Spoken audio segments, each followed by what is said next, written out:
Breaking news చూస్తున్నారు. Highway ఎక్కితే హాయిగా ఇంటికి వెళ్ళిపోవచ్చు అనుకుంటున్నారు పండక్కి. అయితే రాత్రి బహుశా జాగరణ చేయాల్సి వస్తుందేమో. అవును, బహుశా అన్నమాట మీకు కాస్త కోపం తెప్పించవచ్చు, కానీ వాస్తవం. ఎందుకంటారా? ఈ విజువల్స్ చూడండి, మీరే నమ్ముతారు. అవును, ఇది ప్రస్తుతం హైదరాబాద్ విజయవాడ జాతీయ రహదారిపై ఉన్న సిచ్యువేషన్. ఆ బళ్ళేం పాడైపోలేదు, లేదా వేరే వేరే కారణాలు ఏం కాదు. పండక్కి ఇంటికి వెళుతున్న వాళ్లతో హైవే మీద భారీగా ట్రాఫిక్ జామ్ ఏర్పడింది. దాదాపు 5 కిలోమీటర్లు. ఇది జస్ట్ ఇంకా ఎగ్జాంపుల్గా చెప్పుకోవాలంటేనే కేవలం 5 కిలోమీటర్లు ఇప్పటికుంది. ఇంకా రాత్రోబోతుకి ఇంకా ఏ స్థాయిలో ఉంటుందో అర్థం చేసుకోవచ్చు. హైదరాబాద్ విజయవాడ జాతీయ రహదారిపై భారీగా ట్రాఫిక్ జామ్ అయింది. సంక్రాంతి పండుగకు వెళ్లే వారితో రద్దీగా మారింది రహదారి. జాతీయ రహదారిపై 10 కిలోమీటర్ల మేర నిలిచిపోయాయి వాహనాలు. హైదరాబాద్ వెళ్లే వాహనాలను ధర్మాజిగూడెం వద్ద విజయవాడ రూట్కు మళ్లించారు. రహదారిపై అటు ఇటు వెళ్లకుండా మధ్యలో ఎన్నో వాహనాలు ఇరుక్కుపోయాయి, చిక్కుకుపోయినాయి పరిస్థితి. ఇక సంక్రాంతి ట్రాఫిక్ పై స్పందించారు రాచకొండ సిపి. NH65 ఎక్కారంటే నైట్ అంతా జాగరణ చేయాల్సిందే. అవసరం ఉంటేనే రహదారిపై రావాలంటూ కూడా హెచ్చరికలు కూడా జారీ అవుతున్నాయంటే అర్థం చేసుకోవచ్చు పరిస్థితి ఏ విధంగా ఉంది అనేది. అయితే ఒక్కసారి మా ప్రతినిధి రమేష్ దగ్గరికి వెళ్లే ప్రయత్నం చేస్తున్నాను. రమేష్, అప్డేట్స్ అందించేందుకు లైవ్ లో సిద్ధంగా ఉన్నారు. రమేష్, బహుశా మీరు కూడా ట్రావెల్ చేస్తున్నారా ఆ వెహికల్లో? రైట్, మొత్తం మీద చూసినట్లయితే గతంలో ఎప్పుడు లేదంత సిచ్యువేషన్ హైదరాబాద్ విజయవాడ జాతీయ రహదారిపై కనపడుతుంది. మనం ప్రతి సంవత్సరం కూడా సంక్రాంతి చూస్తాం, కానీ ఇంత హెవీ క్రౌడ్ అనేది ఎప్పుడు కూడా మనం చూడలేదని చెప్పవచ్చు. దానికి కారణం పెరిగినటువంటి వెహికల్స్ అనే చెప్పవచ్చు. ప్రతి ఒక్కరు కూడా సొంత వెహికల్స్ ఎక్కువగా వాడుతున్నారు. గతంలో కంటే చూసినట్లయితే నిన్న ఒక్కరోజే 70,000 వాహనాలు కూడా ఈ హైదరాబాద్ విజయవాడ జాతీయ రహదారిపై వెళ్ళినాయి. ఇవాళ కూడా సాయంత్రం 5 గంటల సమయానికి అది కూడా క్రాస్ అయిందని చెప్పవచ్చు. సాధారణంగా 30,000 వరకు వాహనాలు హైదరాబాద్ విజయవాడ జాతీయ రహదారిపై ప్రయాణిస్తుంటాయి. కానీ పండగ సమయం కావడంతో కూడా హైదరాబాద్ అంతా కూడా సగం ఖాళీ అవుతున్నటువంటి పరిస్థితి కనిపిస్తుంది. సొంత ఊర్లకు వెళ్లేవారు చాలా వరకు తెలంగాణ ప్రజలంతా కూడా సంక్రాంతి పండుగను వీక్షించేందుకు కూడా పెద్ద ఎత్తున బారులు తీరడంతో కూడా కిలోమీటర్ల వాహనాలు కూడా మొత్తం కూడా బారులు తీరినటువంటి పరిస్థితి. నిన్న ఉదయం నుంచి కూడా ఇప్పటి వరకు కూడా 48 అవర్స్ వరకు క్రౌడ్ మొత్తం కూడా హైదరాబాద్ విజయవాడ జాతీయ రహదారిపై ఇదే విధమైనటువంటి పరిస్థితి కనిపిస్తుందని చెప్పవచ్చు. గతంలో టోల్ గేట్ల వద్ద కిలోమీటర్ల మేర బారులు తీరేది, కానీ ఇప్పుడు ఆ టోల్ గేట్ల వద్ద కాదు కదా, ఏకంగా మొత్తం రోడ్డు అంతా కూడా ఎక్కడ చూసినా కానీ ఇదే విధమైనటువంటి పరిస్థితి కనిపిస్తుంది. ఎక్కడైతే కూకట్పల్లి కానీ గచ్చిబౌలి కానీ వారంతా కూడా ఔటర్ నుంచి కూడా నేరుగా వారు టచ్ చేసేది ఇక్కడ ఏదైతే ఉందో హైత్ నగర్, ఇక్కడ ఔటర్ రింగ్ రోడ్ ఇక్కడ దిగుతారు. అక్కడ నుంచే హైదరాబాద్ విజయవాడ జాతీయ రహదారి NH65 ప్రారంభం అవుతుంది. అక్కడ నుంచి ఇప్పుడు రోడ్డు కూడా అక్కడ కన్స్ట్రక్షన్ ఉండడం, రిపేర్ నడుస్తుండటంతో కూడా ఈ ట్రాఫిక్ జామ్ కి మరింత కారణం అని చెప్పవచ్చు. అక్కడి నుంచి కూడా వారంతా రోడ్ పైకి రావాలంటే కూడా ఒక నరకం చూస్తున్నారు. కిలోమీటర్ల తరబడి ప్రయాణం చేయాలన్నా కానీ ఇబ్బందులు పడుతున్నటువంటి పరిస్థితి కనిపిస్తుంది. ఎప్పుడు కూడా ఇలాంటి రమేష్, గంటకి ట్రాఫిక్ పెరుగుతుందనే చెప్పుకోవాలి. ఎందుకంటే ఇంకా ఈవినింగ్ అవుతున్న కొద్దీ ఇంకా ట్రాఫిక్ పెరిగే అవకాశం ఉంటుంది. కాబట్టి ఏంటి, ఏమైనా డైవర్షన్స్ ఇచ్చారా? ఎటువంటి దారి మళ్లింపు, ఆ దారి మళ్లింపుకి ఏమైనా ఉపక్రమించారా పోలీసు ఉన్నతాధికారులు? అయితే అక్కడ ఏదైతే ఉందో మనం అక్కడ ఫిలిం సిటీ దాటిన తర్వాత రోడ్డు రిపేర్ 6 లేన్ సంబంధించి రిపేర్ నడుస్తుండటంతో కూడా ఒక ఆ వేలో ఆ వాహనాలన్నీ కూడా రద్దీగా ఉండడంతో కూడా ఆ పోలీసులు కంట్రోల్ చేయలేనటువంటి పరిస్థితిలో చౌటుపల్లి వరకు వచ్చే వరకు కూడా 2 సైడ్, లెఫ్ట్ సైడ్ అదే విధంగా రైట్ సైడ్ కూడా వాహనాలను మళ్లించడంతో కూడా ఇంకా ట్రాఫిక్ కు అంతరాయం నెలకొందని చెప్పవచ్చు. వారంతా కూడా ఆ పోలీసులు గతంలో కూడా చాలా పీస్ఫుల్ గా ఉండేది, ప్రయాణిస్తున్నా కానీ చాలా వరకు వెహికల్ వెళ్తున్నా కానీ చూసేవారు. కానీ ఇలాంటి పరిస్థితి, ఇలాంటి సిచ్యువేషన్ అనేది గతంలో ఏ సంక్రాంతి పండుగ కూడా చోటు చేసుకోవాలని చెప్పవచ్చు. విపరీతమైన రద్దీ, విపరీతమైన వెహికల్స్ గతంలో ఎప్పుడు లేనంత విధంగా నిన్నటి నుంచి కూడా 48 అవర్స్ అవుతున్నా కానీ నిన్న ఉదయం నుంచి ప్రారంభమైనటువంటి రద్దీ అనేది పెరుగుతూనే ఉంది. వాళ్ళ రాత్రంతా కూడా ఇంకా కొనసాగే అవకాశం కనపడుతుంది. వేలాది మంది సంఖ్యలో కూడా ఆంధ్రాకి తరలి వెళ్తున్నారు, సంక్రాంతి పండుగకు తరలి వెళ్తున్నారని చెప్పవచ్చు. వాహనాల రద్దీ కూడా పెరిగింది.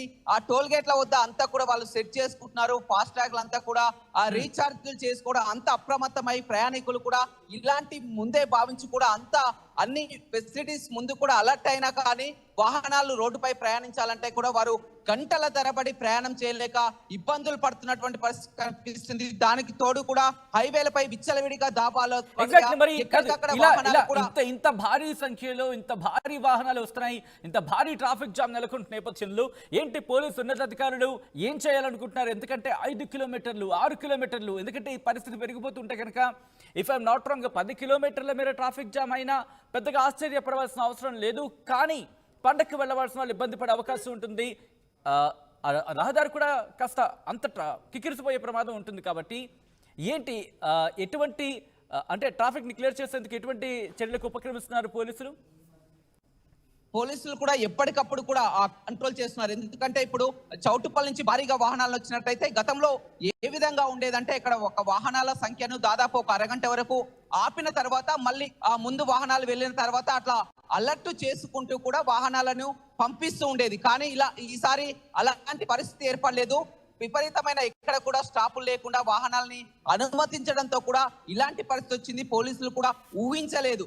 గతంలో చూసినట్లయితే సంక్రాంతి పండుగ అయితే 3 రోజుల పాటు కూడా వరుసగా వెళ్ళేవారు. కానీ ఎక్కువగా ఈ రోజు సాటర్డే, అదే విధంగా రేపు అంటే మొత్తం వీకెండ్ కావడంతో నిన్న నైట్ నుంచి కూడా ప్రయాణం విపరీతంగా రోడ్లపైకి వాహనాలు రావడం, పోలీసులు ఎస్టిమేషన్ కూడా ఊహించలేటువంటి పరిమాణం కావడంతో కూడా వారు కూడా ఎలాగో ఇప్పుడు ఏమి చేయలేనటువంటి పరిస్థితి అయితే కనిపిస్తుంది. అప్పటికి కూడా స్వయంగా సిపి రాచకొండ సిపి సుధీర్ బాబే రంగంలోకి దిగడం జరిగింది. అక్కడంతా కూడా పోలీసులను ఎక్కడికక్కడ మొబైల్ టీమ్స్ ను కూడా పెట్టడం జరిగింది. ట్రాఫిక్ ను కంట్రోల్ చేస్తున్నారు. మధ్యలో ఏదైనా వాహనాలు నిన్న చూసినట్లయితే ఒక వాహనం అక్కడ స్వల్పంగా తప్పి మధ్యలోని ట్రాఫిక్ లో ఇరుక్కపోవడంతో దాన్ని క్రేన్ సాయంతో తీసేసరికి మరింత ట్రాఫిక్ జామ్ కావడం, ఈ విధంగా ఎక్కడికక్కడ కూడా పోలీసులు కూడా చెక్ పోస్ట్లను ఏర్పాటు చేసి అటెన్షన్ డైవర్షన్ చేసినప్పుడు కూడా ఎక్కడ కంట్రోల్ చేయలేనటువంటి సిచ్యువేషన్ అయితే కనపడుతుంది. దీనికి ప్రధానమైనటువంటి కారణం వాహనాలు పెరగడమే, కొత్త వాహనాలు పెరగడమే, 4 వీలర్స్ పెరగడమనే కారణం చెప్పొచ్చు. విజువల్స్ చూస్తూ ఉంటే రమేష్ రెండు వైపులా వదిలేసినప్పటికీ అంటే వన్ వే అంటే ఒకవైపు రావడానికి ఒకవైపు వెళ్ళడానికి చూసుకున్నప్పుడు కూడా ఈవెన్ సర్వీస్ రోడ్డుకి సంగతి చూసుకున్నాక కాస్త అటువంటి పరిస్థితి అని చెప్పుకోవాలి. రెండు వైపులా కూడా అంత కిక్కిరిసిపోయిన పరిస్థితి అంటే గతంలో ఎప్పుడు బహుశా మనం ఇంతలా చూసుండం. ఏంటి ప్రధాన కారణం నుంచి పోలీసులు భావించడం జరుగుతోంది రమేష్? ఈ రెండు వైపులా వదలడం కూడా కాస్త ఇబ్బంది అని చెప్పవచ్చు. ముందుగా పోలీసులు ఏదైతే ఉందో విజయవాడ నుంచి హైదరాబాద్ నుంచి వచ్చే రహదారి ఒక ఖాళీగా ఉంటుంది కాబట్టి ఇక్కడ ఫ్లో ఎక్కువగా ఉంటుంది కాబట్టి దాన్ని రెండు వైపులా వదిలేస్తే కనుక కాస్త ట్రాఫిక్ తగ్గుముఖం పడుతుంది అనుకొని ఇరువైపులా కూడా వదిలేసే ప్రయత్నం చేయడంతో ఇక అక్కడి నుంచే వచ్చే వాహనాలు ఇరువైపులా ఉండడంతో ఇంకా ఇది మరింత ట్రాఫిక్ కు అంతరాయమే ఏర్పడింది. కానీ ఈ విధంగా పోలీసులు ముందస్తు అనుకున్నటువంటి ప్రకారం కాస్త ఫ్రీగా వెసులుబాటు ఉంటుందని ఊహించడం జరిగింది. కానీ రెండు వైపులా వాహనాలని మళ్లించడంతో ఇంకా మరింత ఆలస్యం జరిగింది. వెంటనే పోలీసులు కూడా అలర్ట్ అయి మరి ఒక వన్ వే మార్గాన్ని ఏర్పాటు చేయడం జరిగింది. వెంటనే రంగంలోకి దిగినటువంటి పోలీసులు దాన్ని అలర్ట్ చేయడం జరిగింది. గతంలో మనం చూసినట్లయితే టోల్ గేట్ల వద్దనే, కేవలం టోల్ గేట్ల వద్దనే రద్దీ కనిపించేది. ఎందుకంటే అప్పుడు ఫాస్టాగ్ సిస్టమ్ సరిగా పనిచేయక క్యాష్ ఇలాంటివి జరిగేది. కానీ ఇప్పుడు టోల్ గేట్ల వద్ద ఇంత రద్దీ ఉన్నప్పటికీ టోల్ గేట్ల దగ్గర మాట్లాడుకుందాం. ఒక గంటకి ఎన్ని వాహనాలు వెళ్తున్నాయని చెప్పి టోల్ గేట్ సిబ్బంది అంచనా వేస్తున్నారు.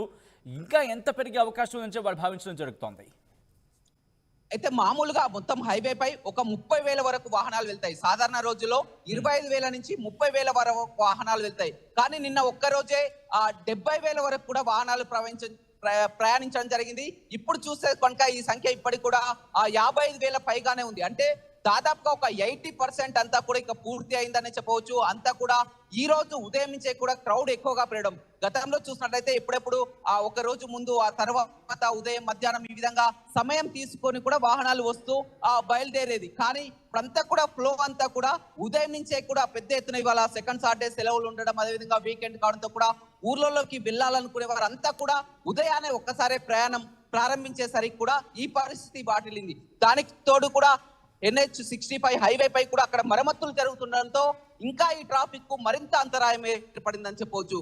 పూర్తిగా రోడ్లు కూడా సరిపోలేనటువంటి పరిస్థితి కనిపిస్తుందని చెప్పవచ్చు. మొత్తం టోల్ గేట్ల వద్ద కాడే ఆ స్కానర్లను కూడా చూసినట్లయితే ఫ్రీక్వెన్సీ పెంచడం జరిగింది. గతంలో స్కానర్లు టోల్ గేట్లకు వెళ్ళాలంటే వాహనం అదంతా కూడా ఫీజు కావాలన్నా గతంలో ట్రాఫిక్ బీభత్సంగా ఉన్నప్పుడు, ట్రాఫిక్ బీభత్సం అయినప్పుడు టోల్ కి సంబంధం లేకుండా వాహనాలను వదిలేసిన పరిస్థితి అని చెప్పుకోవచ్చు. సో అటువంటి సినారియో ఏమైనా ఈరోజు మనం చూడొచ్చా? అటువంటి సీనియర్ ఏర్పడే అవకాశం ఉందనుకోవాలి. ఎందుకంటే ఇంత భారీ ట్రాఫిక్ జామ్ బహుశా మనం గతంలో ఇంత స్థాయిలో మనం ఎప్పుడు చూస్తుంటాం. గతంలో ఫాస్టాగ్లు లేక చాలా వాహనాల వరకు కూడా ఫాస్టాగ్లు లేక ఈ విధంగా కిలోమీటర్ల మేర ట్రాఫిక్ జామ్లు కావుతే ఎప్పుడైతే మనం కూడా ఇప్పుడు చూడొచ్చు. ఎందుకంటే టోల్ గేట్ల వద్ద ఎప్పుడైనా ట్రాఫిక్ జామ్ భారీగా జరిగిందంటే దాన్ని వదిలేయాల్సిందే ఉంది. కానీ ఇప్పుడు అంతా కూడా ప్రతి వాహనానికి కూడా 97% కూడా ఫాస్టాగ్లు ఉన్నటువంటి పరిస్థితి కావడంతో కూడా ఈ ఫాస్టాగ్లతో స్కానింగ్ ప్రాబ్లమే ఎక్కువగా ఉంటుంది. మనం చాలా వరకు వెళ్తుంటాం ప్రయాణిస్తున్నప్పుడు కూడా స్కానింగ్ కూడా ప్రాబ్లం ఉంటాయి. దాన్ని ముందే పసిగట్టి కూడా టోల్ సిబ్బంది ఎక్కడికక్కడ ఆ ఫ్రీక్వెన్సీని పెంచడం జరిగింది. With in fraction of second లోనే మొత్తం కూడా టోల్ గేట్ల వద్ద రద్దీ కాలేదు. ఒక 1-2 సెకండ్ లోనే వెహికల్ వెళ్తున్నటువంటి పరిస్థితి. ఒకవేళ స్కాన్ కాకుండా వాళ్ళు హ్యాండ్ తో కూడా వారంతా కూడా హ్యాండ్ మిషన్స్ పట్టుకొని కూడా వెళ్తున్నారు. అదనపు సిబ్బంది చేస్తున్నారు. టోల్ గేట్ల వద్ద ట్రాఫిక్ జామ్ కాదు, ఇప్పుడు పూర్తిగా రహదారులపై ట్రాఫిక్ జామ్ కనపడుతుంది.